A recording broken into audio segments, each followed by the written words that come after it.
Bonjour à tous. Alors, aujourd'hui, nous allons passer un petit moment ensemble à essayer d'étudier la Bible, de découvrir des enseignements peut-être, ou tout simplement de découvrir ce que la parole de Dieu a à nous apprendre, avec une histoire bien connue et que je voulais partager avec vous. Et avant de commencer, nous allons prier. Seigneur notre Dieu, merci de nous permettre de pouvoir, de pouvoir étudier ta parole, de pouvoir lire ta parole. Et merci parce que tu peux nous enseigner au travers d'elle. Puisses-tu être avec nous durant ce moment, puisses-tu nous enseigner, nous guider et nous permettre de comprendre ce que nous avons à comprendre, à revoir peut-être, ou également à apprendre, Seigneur, et que tout soit fait pour ta gloire. Que ton Saint-Esprit dirige ce moment et ouvre notre intelligence. Au nom de Jésus. Amen. Alors, par rapport à la méditation d'aujourd'hui, le mois dernier, on avait vu un thème intéressant, pour ma part, et qui était donc le thème de en symbiose avec Dieu. Et on avait vu un petit peu tout, comment être en symbiose avec Dieu, comment porter du fruit pour Dieu. Et durant ce mois-ci, justement, j'ai demandé à Dieu donc de me permettre de le vivre réellement, en fait, tout simplement. S'il me montre quelque chose, c'est pas juste pour l'exposer, mais c'est aussi pour le vivre avant tout. Mais je m'étais surtout intéressée à la partie de vraiment cette connaissance de Dieu, d'être en fusion avec Dieu, puisqu'on avait vu que de là découlaient les fruits. Donc moi, ma vraie préoccupation, et ce que j'ai remis en prière à Dieu, pour qu'il puisse me guider dans ce sens-là, c'était comment apprendre à connaître Dieu, comment être plus proche de Dieu, comment avoir cette fusion avec lui. J'ai eu beaucoup de mal à trouver sur ça, mais par la prière, par la persévérance, Dieu m'a permis de trouver ce dont j'avais besoin, les réponses à mes questions tout simplement, et que du coup je voulais partager avec vous. Et pour pouvoir commencer le thème, justement, il était question donc d'un texte biblique sur lequel nous allons nous baser. Et ce texte biblique se trouve dans Luc 10. Donc, Luc 10.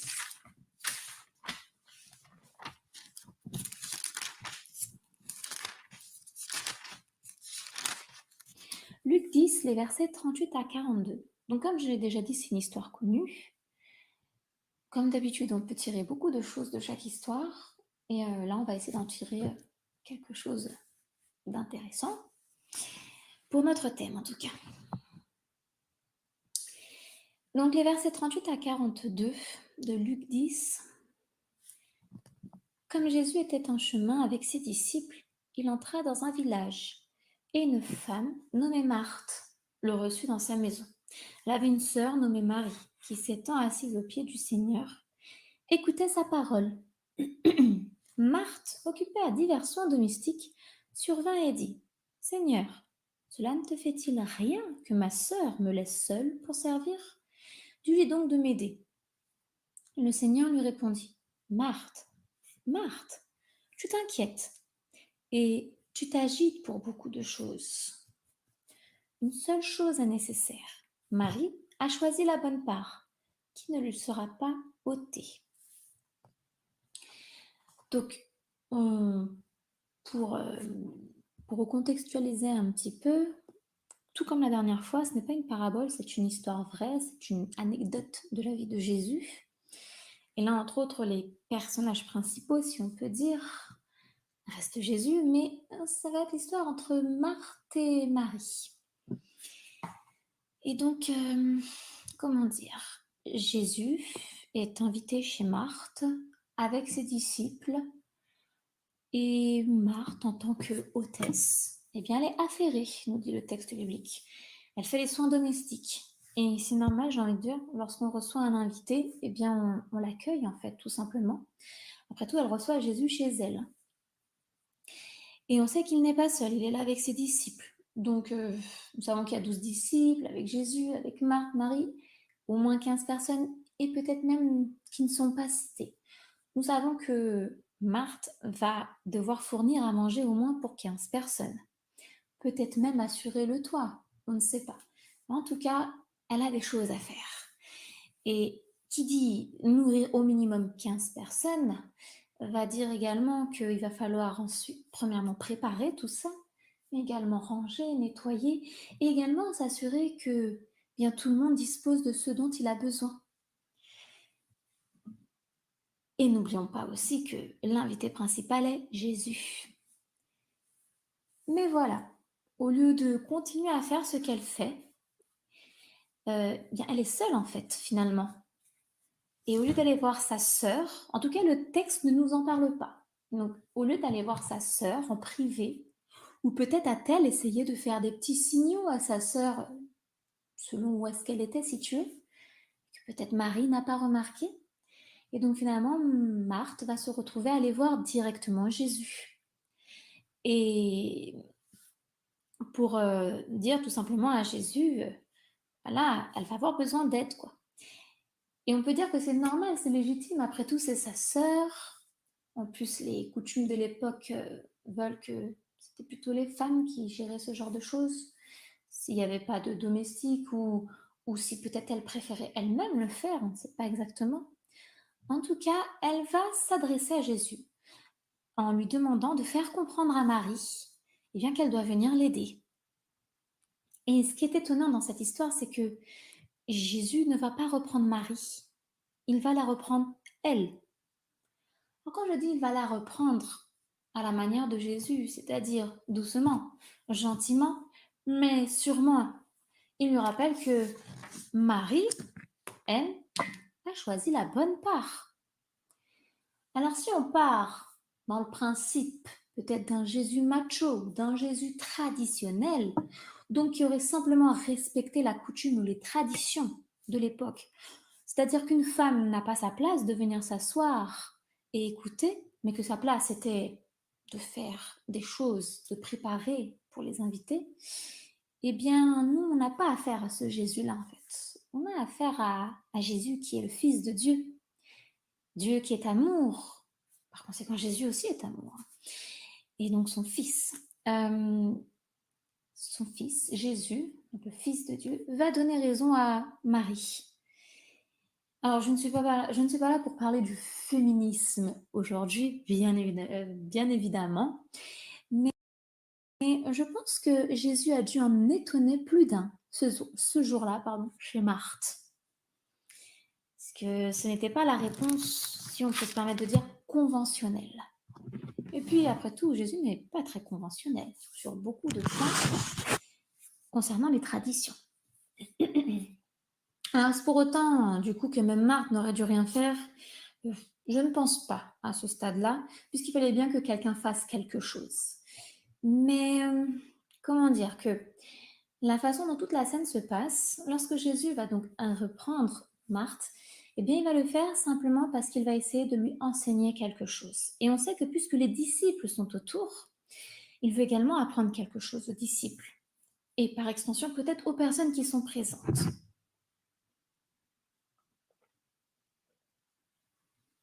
Alors, n'oublions pas que Marthe préparait, faisait pour tous ses convives et en particulier pour Jésus. Nous avons dit tout à l'heure qu'elle était affairée à préparer pour lui et les autres. Et finalement, dans toute cette histoire, eh bien, elle n'avait même pas eu le temps de passer du temps avec Jésus. Je suppose, bien évidemment, ce n'est pas indiqué dans le texte, mais peut-être qu'elle avait une petite oreille qui entendait, ou peut-être pas, puisque si la pièce dans laquelle elle travaillait était isolée, était peut-être même dehors ou était fermée, peut-être qu'elle ne pouvait même pas entendre. Mais on voit que finalement, ce que Jésus disait n'était pas sa priorité. En tant qu'hôtesse, sa priorité était de mettre tout le monde à l'aise, de préparer pour tout le monde. Pourtant, Jésus était là dans la pièce. Et donc, par rapport à cette histoire, qu'est-ce que nous, on peut en tirer? Comment on peut le ramener à nous en termes d'enseignement, tout simplement, puisque j'aime bien aller chercher justement ce que la Bible nous apporte concrètement, tout simplement. Et je me suis posé la question, est-ce qu'il ne nous arrive pas quelquefois, donc pour dire la phrase correctement, ne nous arrive-t-il pas quelquefois d'être un petit peu comme Marthe? Alors je m'explique pourquoi dans ce sens-là. De vouloir œuvrer pour Jésus, d'avoir compris l'importance en fait de travailler pour Jésus, de nous retrouver, de courir un petit peu à droite, à gauche, que ce soit à l'église ou même ailleurs, mais toujours pour le service pour Jésus, d'être débordé au final, et de se rendre utile, hein, puisque ce que Marthe faisait était utile. Hein, il faut dire ce qu'il faut dire. Hein, elle n'aurait pas fait à manger, ils auraient eu faim. Qui aurait mangé et quoi? Donc c'est utile et c'est important. Et bien évidemment que cette intention soit bonne, puisque nous voulons travailler pour Jésus, par extension pour Dieu, puisqu'il est Fils de Dieu.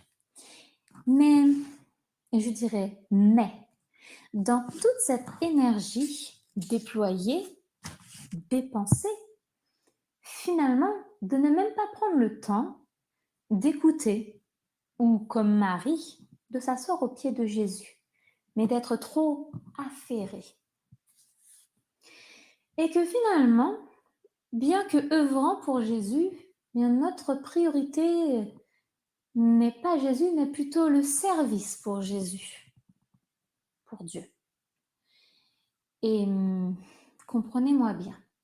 Ce que j'essaie de vous dire, c'est que ce n'est pas une mauvaise chose d'œuvrer pour Dieu. Ce n'est pas une mauvaise chose que d'essayer de travailler à cette cause, de s'affairer à droite à gauche. Et comme je l'ai dit, il faut le faire dans tous les cas. Mais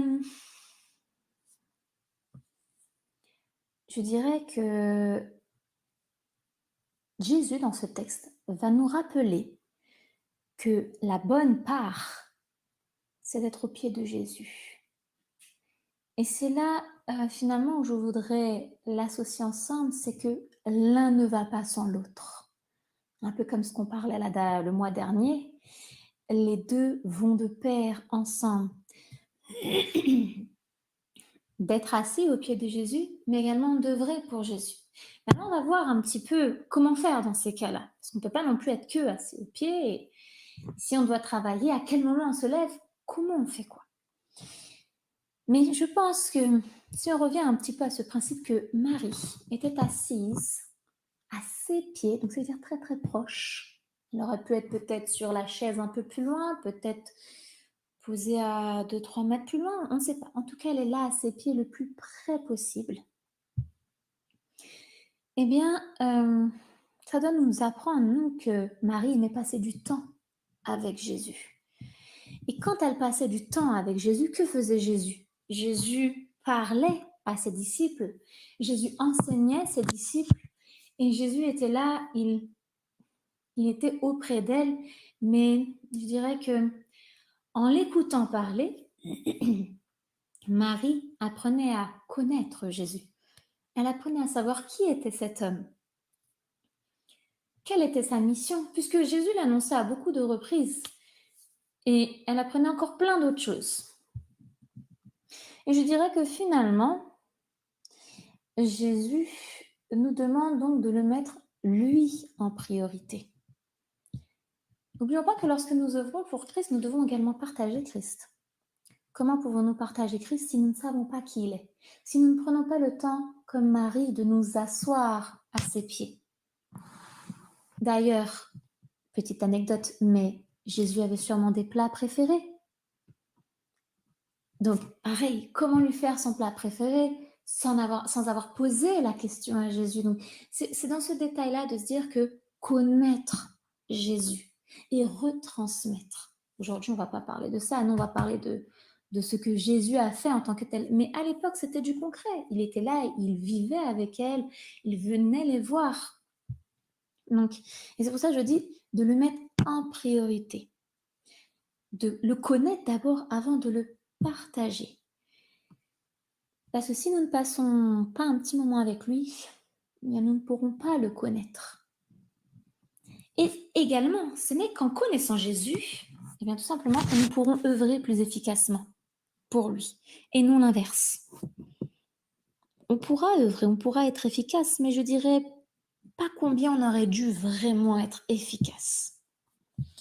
Donc, comme j'ai dit tout à l'heure, les deux vont de pair, dans le bon sens.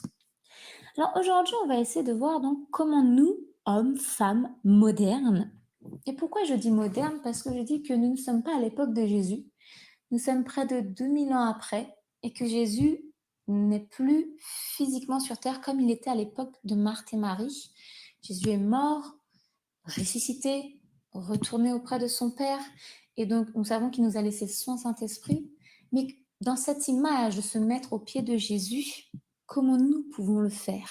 Comment nous pouvons faire concrètement pour choisir la bonne part et ainsi être plus efficace après? Alors j'ai séparé en deux points.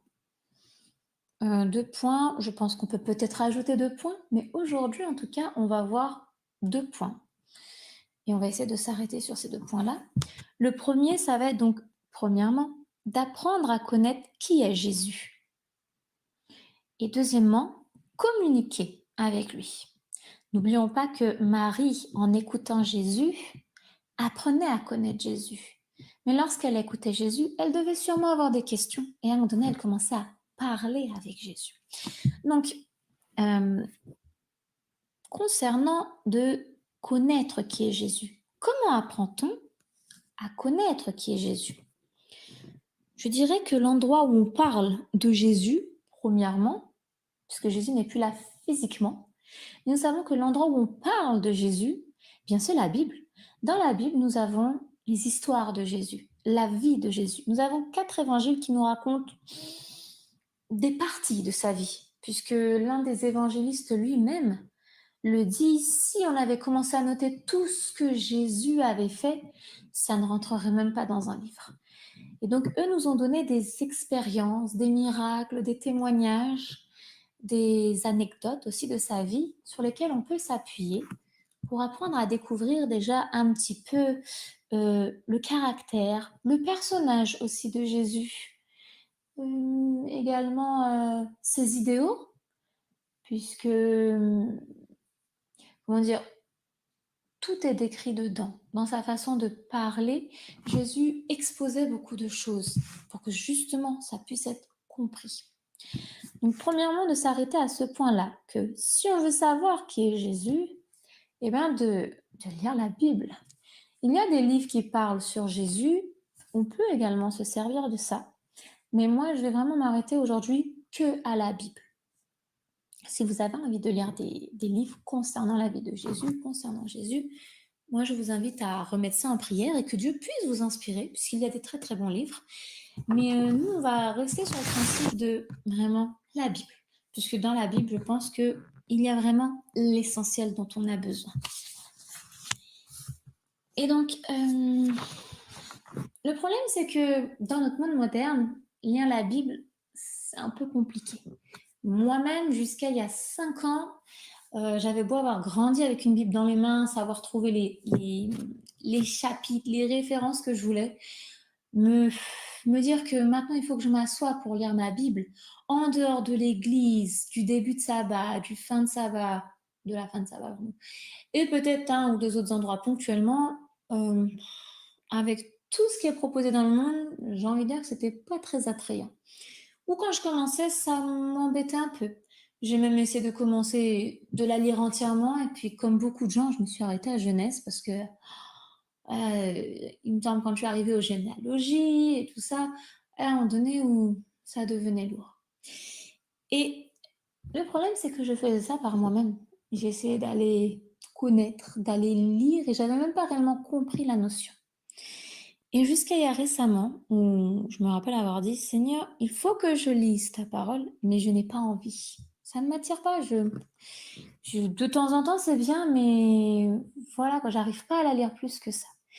Et je lui dis, donne-moi l'envie de lire ta parole, d'avoir cette envie de découvrir qu'est-ce qui se passe, de savoir aussi de qui est Dieu, premièrement, et puis de quoi ça parle aussi. Si je me dis chrétienne, il faut au moins que je sache de quoi parle ce livre, tout simplement. Et donc au début, eh bien, Dieu a répondu à ma prière où je me suis imposé moi-même des petites choses à faire, en enlevant certaines choses qui prenaient beaucoup de mon temps et en essayant de me lever, de lire ma Bible, en essayant avant d'aller dormir de lire un petit peu ma Bible. Mais je me suis rendu compte que finalement, je bâclais un petit peu ça. J'essayais d'aller vite, peut-être pour finir sur les réseaux sociaux, ou peut-être des fois par fatigue aussi. Vu que je connaissais pas plus que ça Jésus, je connaissais deux, trois histoires un peu plus en détail, mais sans plus. Et dans mon petit cheminement avec Dieu, ce que j'aime beaucoup avec Dieu, c'est que c'est un pédagogue. Et le problème, c'est que lire la Bible, c'est bien, mais c'est pas que ça en fait.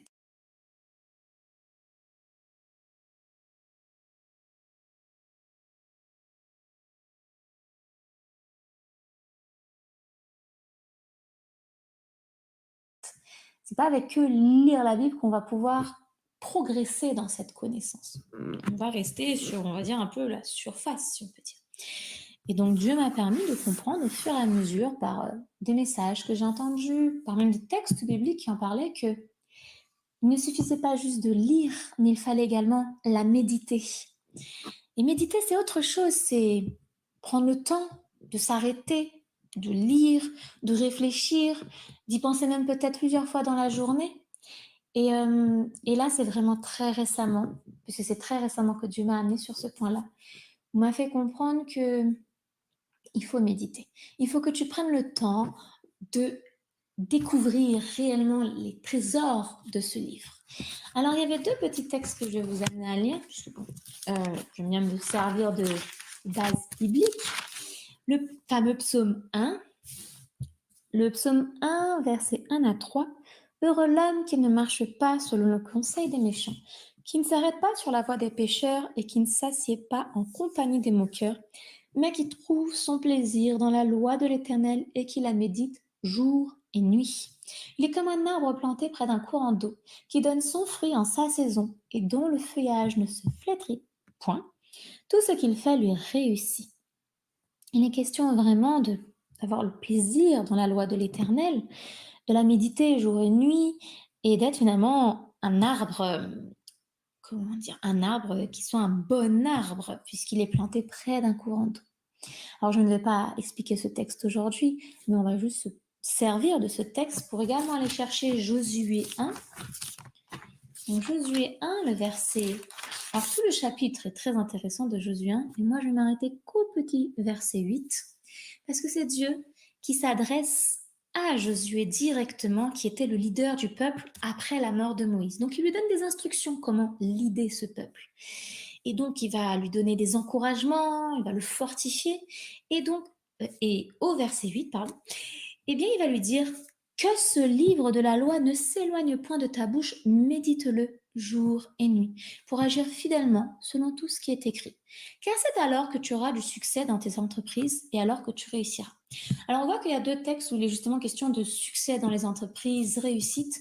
Là n'est pas le thème aujourd'hui, mais si ça vous intéresse, sachez que la clé est là, de commencer par la méditation de la parole. Nous, on va surtout se baser sur ce principe de méditation. Là, il est question de même jour et nuit. C'est-à-dire, en fait, ça doit être avec nous constamment. Un peu comme le principe de prier sans cesse. C'est pas quelque chose qu'on réserve que au samedi, ou au culte, ou à l'église.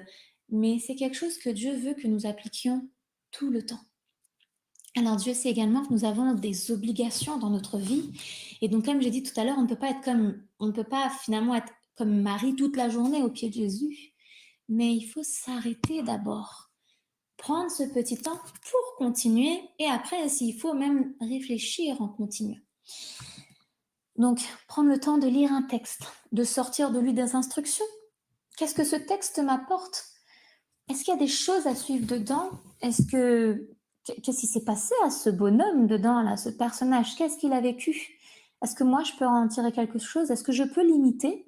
Ou au contraire, c'est une leçon à ne pas imiter? Donc, des petits détails comme ça, par-ci, par-là.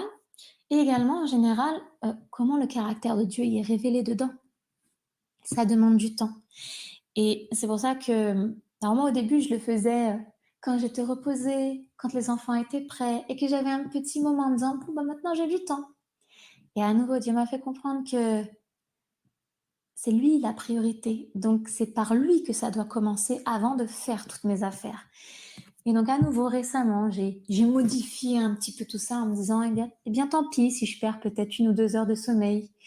Je vais me réveiller un petit peu plus tôt. Je vais essayer de, avant même de m'occuper de toute la maison, de toute ma journée, eh bien, d'essayer de prendre ce temps, de m'arrêter, de me laisser 1 heure maximum, parce qu'au-delà de ça, en général, je n'ai plus le temps. Mais de me dire que dans ce laps de temps-là, eh bien, c'est le moment où j'essaie de m'arrêter, de comprendre, de lire déjà la parole, mais également de la comprendre. Et c'est pour ça qu'on s'arrête sur un texte. Alors pour vous, personnellement, comme ce que moi je fais, moi c'est un texte que je prie avant pour que Dieu m'inspire un texte, mais des fois ça va être un texte que j'ai lu la veille, une référence que j'ai lue la veille, ou des fois je vais également ouvrir juste ma Bible au hasard en me disant, tiens, aujourd'hui je vais peut-être aller voir chez les évangiles, qu'est-ce qui se passe, ou peut-être dans Genèse. Le but c'est d'avoir plaisir, de découvrir qu'est-ce que nous enseigne la Bible. Et c'est pour ça que je le fais le matin, parce que le matin, premièrement, c'est calme, la maison est calme, mais également parce que souvent il fait nuit aussi. Et moi, ça me fait rappeler un petit peu à Jésus, qui, dans Marc 1, si je ne me trompe pas, le verset 35, qui disait que vers le matin, pendant qu'il faisait encore très sombre, il se leva et sortit pour aller dans un lieu désert où il pria. Alors là, ici, Jésus prie, on parle de lire la parole. Mais vous avez bien compris qu'en lisant la parole, on prie également. C'est lié ensemble. Je ne peux pas me permettre de faire ça le soir, puisque c'est un peu plus compliqué le soir. Moi, j'ai adopté une autre technique, qui est la technique de George Muller pour le soir, que j'avais bien aimé, qui permet de lire la Bible en fait intégralement, mais d'une manière un peu plus intéressante. Donc George Muller, lui, dans la méthode qu'il préconisait, c'était de prendre un chapitre de l'Ancien Testament et en parallèle, une fois qu'il est fini bien sûr, de lire un chapitre du Nouveau Testament. Et je dirais qu'il y a certains chapitres de l'Ancien Testament qui sont des fois un petit peu lourds à digérer, à lire. Et le fait de finir par un chapitre du Nouveau Testament, ça remotive un petit peu. Et du coup, ça permet de balancer un petit peu dans les deux sens, de découvrir justement qu'est-ce qui se passe d'un bout à l'autre de la Bible. Ça, c'est ma méthode. J'ai envie de dire, c'est ma méthode personnelle. À vous de voir ce que vous préférez. Est-ce que vous préférez faire l'inverse, la méditation le soir, ou lire simplement la Bible le soir, ou peut-être ouvrir un texte au hasard, ou peut-être lire toujours le même texte? C'est selon son envie, et j'ai envie de dire même, remettez ça entre les mains de Dieu. Seigneur, que veux-tu que je fasse durant ce moment-là? Puisque finalement, on a vu que dans le texte de dans Marc 1, 35, Jésus sortait pour prier, et parce qu'il passait du temps avec son Père. On ne voit pas dans les évangiles Jésus prier toute la journée, hein. On le voit prier le matin avant de commencer la journée, et après il fait toutes ses affaires finalement. Il va prier à d'autres moments, mais ce sont vraiment les moments où il s'arrêtait pour prier. Je ne sais pas s'il lisait aussi peut-être quelque chose, on ne nous le dit pas, mais en tout cas, je dirais que les deux vont de pair. Et pour continuer, d'ailleurs, n'oublions pas que, pour reprendre donc l'exemple de Jésus, également lorsque la tentation dans le désert est arrivée, Jésus répondait par les textes de la parole de Dieu. Il n'était pas là en train de discuter avec son ennemi, hein. Il était là, il lui citait les Écritures. Donc Jésus connaissait les Écritures. Et je pense que dans le même exemple, nous devons connaître les Écritures lorsque nous nous faisons embêter. Et du coup, on en arrive à ce deuxième point où nous avons vu qu'il est important de connaître la parole. Et c'est ce qui nous permet de connaître qui est Jésus, mais également par la suite, puisque en essayant de lire la parole de Dieu, on va être amené à prier, mais également il est important de prier. Et je m'étais rendu compte à un moment donné que finalement, je ne faisais que de lire, je ne priais plus. Et là aussi, c'est problématique parce que la prière, c'est lorsqu'on s'adresse à Dieu. Et je ne sais pas si ça vous arrive, mais des fois j'ai l'impression qu'on fait un peu des monologues, où on est là, bien que Dieu est omniscient, omniprésent, omnipotent, il sait tout, il voit tout, il comprend tout, mais nous venons lui annoncer comme s'il ne savait rien. Nous venons, nous faisons notre... Alors, pour donner l'exemple, ce serait comme si nous appelions Dieu au téléphone, qu'il disait «Allô?» et lorsqu'on entendait «Allô?» on faisait «Allô? Oui, eh bien, il faut que je te raconte» et blablabla, blablabla, blablabla, blablabla, blablabla, blablabla. Bon voilà, j'ai fini pour aujourd'hui, bah, bonne journée à toi. Amen. Et puis on raccroche et puis terminé. Et puis ça s'arrête qu'à ça. Et j'ai envie de dire, mais en fait, non, c'est pas comme ça. Alors, je ne vais pas dire qu'on va aller parler de vive voix avec Dieu, parce que personnellement, je ne suis pas à ce stade-là, et je ne sais pas si quelqu'un le fait, mais je veux te dire que Dieu a envie d'échanger avec nous, de communiquer avec nous, et, euh, et c'est là où peut-être de voir, de changer notre façon un petit peu de faire, mais de se dire que peut-être que Dieu aussi a quelque chose à nous dire. Et donc récemment, j'ai essayé de changer de façon de faire en me disant, je vais arrêter de faire que de parler, parler, parler. Je vais parler à Dieu, mais je vais également lui dire tout simplement que, eh bien, je te laisse me répondre si tu as envie de me répondre quelque chose à ta façon. Donc, à nouveau, comme je vous le dis, ce ne sera pas Dieu qui va dire une vive voix, ou peut-être dans certains cas, mais il va le faire de différentes façons. Et je sais que j'ai entendu plusieurs témoignages, et ça m'est déjà arrivé pareil, où lorsque je vais poser des questions à Dieu, que je vais être dans la prière avec lui, que ce soit dans ma chambre ou dans une balade ou peut-être même en voiture, lorsque j'aurai fini de poser la question et que je lui dirai, voilà, j'attends une réponse de ta part, qu'est-ce que toi tu en penses? Eh bien, je vais avoir soit un verset biblique qui va revenir en tête, soit des fois aussi une petite chanson. Alors, quand j'ai une chanson, c'est un cantique en général qui est là dans la louange à Dieu, quoi, dans l'adoration. C'est pas les chansons mondaines, bien évidemment. Ça va être par différentes façons. Donc, j'aurai soit ça rapidement, soit des fois, ce sera un peu plus tard dans la journée.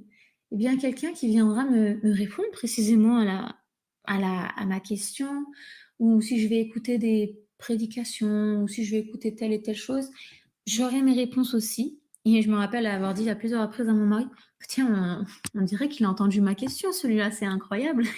Il répond précisément à la question. Et donc, je pense que c'est une autre manière de faire, de se dire qu'on essaye voilà, d'échanger finalement avec Dieu, et que c'est pas que dans un sens où c'est nous qui disons tout, et puis peut-être que Dieu aurait aimé nous répondre, mais que nous ne le laissons pas le faire.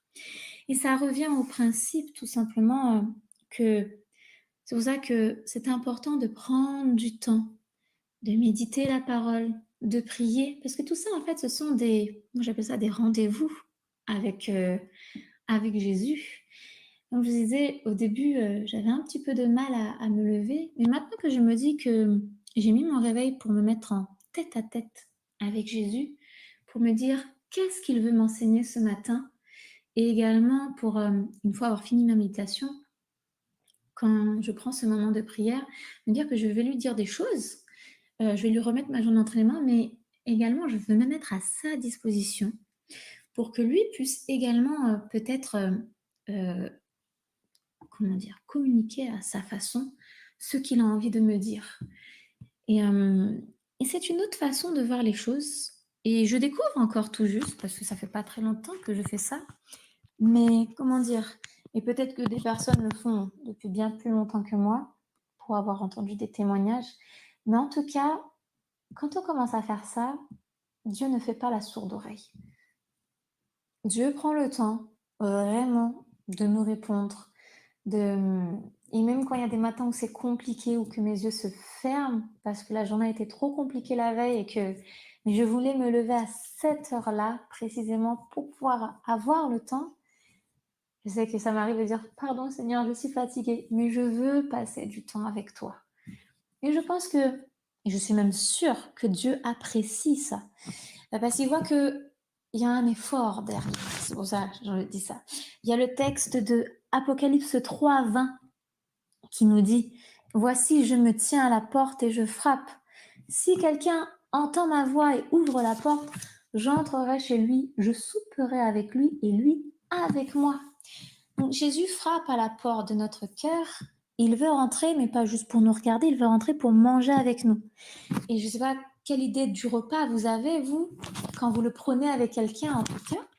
Et quand vous le prenez avec quelqu'un, c'est, pour ma part, personnellement, c'est un moment d'échange. Lorsque, si je me retrouve à manger qu'en tête à tête avec mon mari, euh, on va discuter en fait, on va pas se regarder dans le blanc des yeux. Pareil, lorsqu'on est avec les enfants en train de manger à table, les enfants vont naturellement parler et on va parler avec eux en fait, et ça va être un moment d'échange. Et c'est important, je dirais, parce que finalement, c'est ça que Jésus nous amène dans ce texte en disant, je veux souper avec vous, donc je veux prendre le temps de partager un repas et également de échanger avec vous. Et du coup, c'est donc en commençant à échanger avec Jésus, qui lui désire passer du temps avec nous, il veut également devenir notre ami, et bien comme ça on apprend à le connaître. On apprend également à reconnaître sa voix.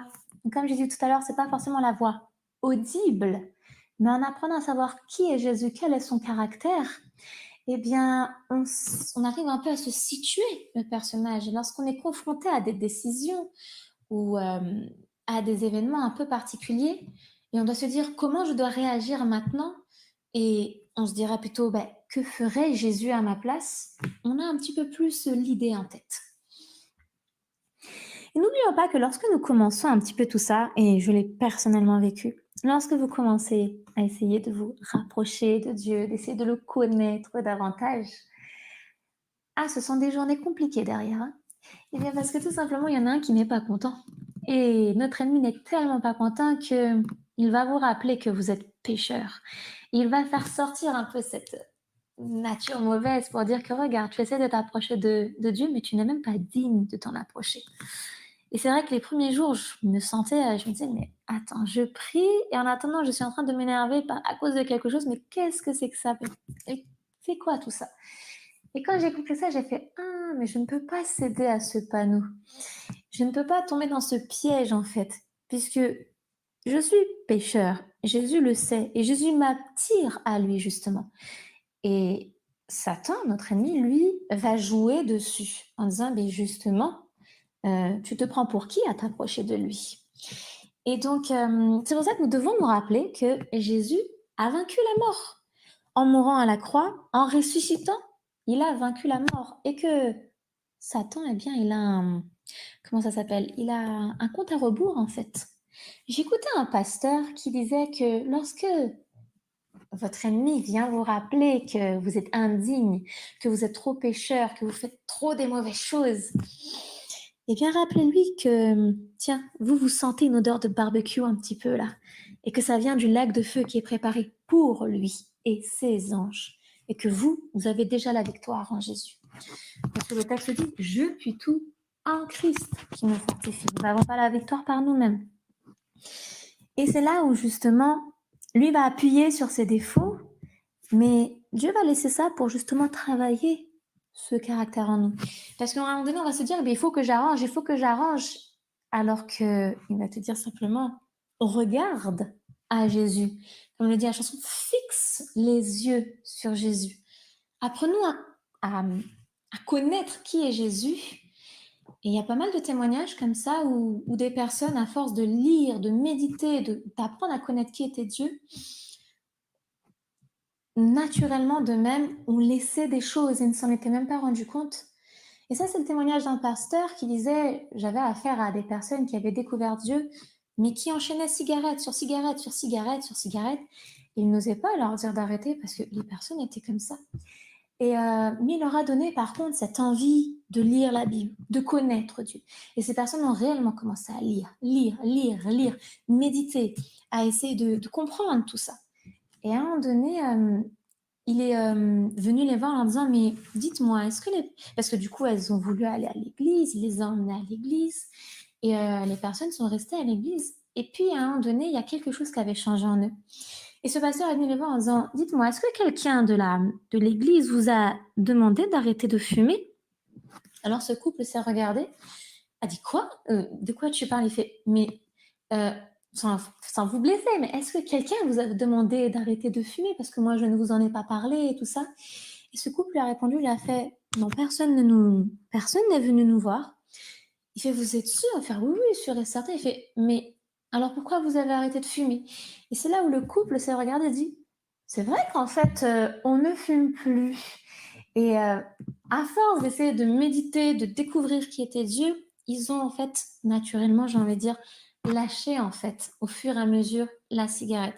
Et c'est ça où j'ai envie de dire, c'est que des fois, nous nous focalisons trop sur ces points-là, un petit peu qui nous séparent de Christ. Et justement, là va jouer l'ennemi en venant appuyer, pointer, nous écraser au travers de ça. Alors que Dieu nous dit simplement, fixe tes regards sur moi, remets-toi entre mes mains et apprends-moi à me connaître. Et certaines choses vont demander des combats un peu plus difficiles que d'autres, mais comment dire, lorsqu'on apprend à connaître qui est Jésus, il vient toucher notre cœur. Et au fur et à mesure, je m'en suis rendu compte moi-même, à force de passer du temps dans la Bible, d'essayer de méditer la parole, avec mon mari, on aimait bien se faire des soirées films. Puisqu'il a un emploi du temps un petit peu compliqué, mais quand son emploi du temps lui permet, quand les enfants, la journée est terminée, on se disait, bon, on va essayer de faire un petit film ensemble, de se regarder quelque chose. Alors au début, il y avait trop de choix, je ne savais jamais quoi choisir, je mettais beaucoup de temps à choisir lequel, parce que tous m'intéressaient. Et plus le temps avançait, et comme c'est pas non plus tous les soirs qu'on fait ça, c'était ponctuellement, et moi, entre-temps, j'ai commencé à vraiment essayer de méditer la parole, de lire. Et lorsque donc on mettait les programmes pour essayer de choisir les films, là n'était plus le problème de lequel choisir parce qu'il est trop intéressant, mais lorsque mon mari nous disait, est-ce que tu veux celui-là? Bah non, il n'a pas l'air intéressant. Puis on avance, puis celui-là, bon, j'arrive pas non plus. Ça m'intéresse pas. Et limite, on mettait une demi-heure à juste choisir peut-être un film intéressant. Et quand finalement je le regardais et que ça se terminait, et qu'il me disait, alors qu'est-ce que tu en as pensé? Bah je sais pas, il m'a rien dit en fait. Ce film, j'ai l'impression d'avoir perdu mon temps. Et il faut dire qu'à la base, je suis une accro de films, de séries, de tout ce que vous voulez en fait. Mais j'ai commencé à lire, à méditer, et je me rappelle que j'avais eu ce souci-là, que j'arrivais pas à arrêter. J'avais dit, Seigneur, je n'arrive pas à arrêter. Donne-moi la force d'arrêter. Et je me suis pas moi-même bloquée, mais j'ai envie de dire, c'est venu naturellement. Maintenant, on est passé plutôt à essayer de regarder des films qui parlent sur Dieu, parce que là, j'y trouve un petit peu plus d'intérêt. Des témoignages, des histoires vraies où Dieu a agi dedans. Mais comment dire, j'ai plus cette accroche des séries, des films, sans pour autant avoir jeûné dessus, quoi que ce soit. Mais voilà, quand Dieu commence à faire son œuvre, il enlève un peu ces choses qui séparent de lui. Et donc, ça, c'est un exemple pour ma part, mais moi, ce que je voudrais vous laisser aujourd'hui, en priorité, n'oublions pas que nous avons un Dieu, et en particulier, nous avons Jésus, qui a été prêt à renoncer à toute cette gloire pour venir se sacrifier pour nous par amour pour nous. Le texte dit, car il a tant aimé le monde. Mais lorsque j'étais enfant, on m'a toujours dit, Christina, si tu avais été la seule sur terre à avoir péché et que personne d'autre n'aurait péché sauf toi, Jésus serait quand même mort, même juste pour toi. Est-ce que tu crois à ça? Et de se dire que Jésus a fait ce sacrifice pour tout le monde, mais que si j'avais été moi l'unique à avoir péché, il serait quand même venu pour moi. C'est voir quel amour il a pour nous. Il ne désire que juste, en fait, partager cet amour avec nous. Et bien souvent, nous lui fermons la porte, en fait. Nous lui fermons la porte, alors que c'est même des fois involontaire, inconscient, en fait. N'oublions pas également que Jean 17,3 nous dit « Car la vie éternelle, c'est qu'ils te connaissent, toi le seul vrai Dieu, et celui que tu as envoyé, Jésus. » Comment dire? On est là, pour ceux qui savent qu'est-ce qu'est la vie éternelle qui nous est promise. Beaucoup essaient de courir après ça dans la peur de mourir, de se dire « Il faut absolument que j'aie cette vie éternelle. » Mais avons-nous compris que cette vie éternelle, c'est de connaître Jésus? que lorsque nous irons au ciel et qu'après nous irons sur la nouvelle terre, ce ne sera pas pour faire nos petits plaisirs, refaire notre petite vie un peu arrangée comme on veut en fait. C'est, j'ai envie de dire, comme tout autour de la Bible, ce sera pour la gloire de Dieu en fait. On va passer l'éternité avec Dieu. Et Dieu nous demande d'avoir cette connaissance, cette relation déjà qui commence ici. Parce que finalement, si on n'a jamais appris à connaître qui est Jésus, on va aller passer l'éternité avec un Jésus qu'on ne connaît pas. Et que peut-être on va même s'ennuyer en disant, ben, moi, il me manque ma télé, moi, il me manque mes sorties, il me manque mes choses. Où sont toutes ces choses que j'aime en fait? Alors que Dieu nous apprend que nous devons l'aimer lui en premier et qu'il nous réserve quelque chose de tellement extraordinaire, j'ai envie de dire que même là, je ne pourrais même pas le décrire, puisque Jean lui-même, dans la Bible, a eu du mal à décrire combien c'était beau, et quelques personnes qui ont eu des visions dessus eux-mêmes n'en ont pas les mots, mais ce sera beaucoup mieux de ce qu'on pense. Mais ne pensons pas que d'avoir la vie éternelle, c'est de faire nos affaires. Ce sera de passer l'éternité avec Jésus, avec Dieu, en fait, tout simplement, j'ai envie de dire. Et d'ailleurs, le terme connaître, c'est qu'ils te connaissent, toi, le seul vrai Dieu. Le terme connaissent, ici, c'est ginosko, qui est apprendre à connaître, venir à la connaissance, mais c'est également une intimité, comme je dirais, un peu dans le couple. C'est pas jusqu'à ce stade-là, parce que Dieu est Dieu et que nous sommes des humains, mais qui veut avoir cette relation proche, intime avec nous, de se dire que voilà, nous sommes, comment dire, avec lui en fait, on est très proche de lui, on est intime de lui. Et les choses qu'on fait avec son partenaire, on ne le fait pas avec tout le monde en fait. C'est dans ce principe-là. Il veut vraiment avoir cette... enfin, je dirais un peu comme... je sais pas si vous voyez des partenaires qui sont amoureux l'un de l'autre, qui veulent passer tout leur temps ensemble en fait. Et bien sûr, comme une relation terrestre évolue, je pense que même notre relation avec Dieu évolue aussi. Au début, elle est d'une certaine façon, au fur et à mesure, elle va être d'une autre façon. Au début, par exemple, chez Humain, on va faire des petites sorties au restaurant, on va faire des petites sorties peut-être dans un parc, d'apprendre à connaître l'autre, ou peut-être dans la famille de l'autre. Mais après, une fois qu'on se marie et qu'on vit ensemble, et on vit au quotidien, donc on apprend à se connaître différemment. Je pense qu'avec Dieu, c'est pareil. Au début, on apprend à le connaître d'une façon, mais plus notre expérience avance, plus nous le connaissons mieux et différemment. Alors, juste que je retrouve où j'en suis dans mes petites notes. Donc, je dirais en conclusion que lorsque, comme Marie, nous aurons appris à mettre ce moment avec Jésus, à l'écouter, à prendre le temps de discuter avec lui, de ne pas faire que des monologues, bien qu'on puisse s'adresser à lui en toutes circonstances, mais d'essayer d'intégrer peut-être justement ces dialogues.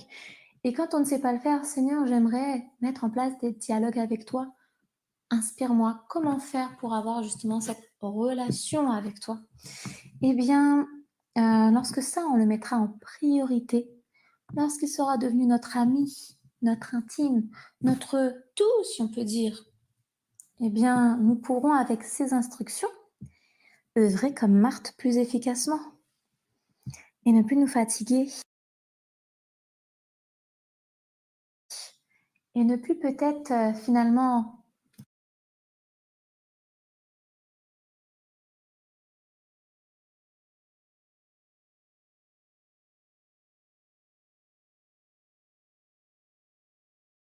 comme dirait Jésus, finalement en fait avoir choisi la bonne part et non pas celle qu'on pensait qu'était la meilleure, mais que en fait elle est bien, mais c'est pas la bonne. La bonne, c'est d'abord Jésus, d'être d'abord à ses pieds, de le connaître et ensuite le reste découle. Bien, je vais finir par une prière avant de vous laisser.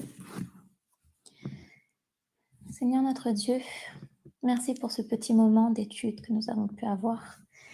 Merci pour ce texte ô combien important. Important parce que tu nous rappelles que tu veux que nous œuvrons pour toi. Mais avant toute chose, tu veux que nous sachions aussi nous mettre à tes pieds et passer du temps avec toi. apprendre à écouter ce que tu veux nous apprendre, apprendre à reconnaître ta voix. Seigneur, apprendre à être ton ami, apprendre à avoir ces temps avec toi et non pas juste de temps en temps, pas juste exceptionnellement, mais que ça puisse être quotidiennement. Parce que tu n'es pas un ami une fois dans le mois, tu vas être notre ami tous les jours. Seigneur, je ne sais pas qui va écouter ce message, mais touche leur cœur, qu'ils aient envie de développer cette amitié avec toi, cette relation un peu plus intime avec toi, de te connaître davantage et que tu puisses ainsi justement œuvrer dans leur vie, qu'ils puissent être efficaces après. Et Seigneur, merci pour tout cet amour que tu as pour nous. Puisses-tu nous remplir de toi et nous permettre de pouvoir vraiment développer cette relation avec toi, Seigneur. Au nom de Jésus et pour ta gloire. Amen.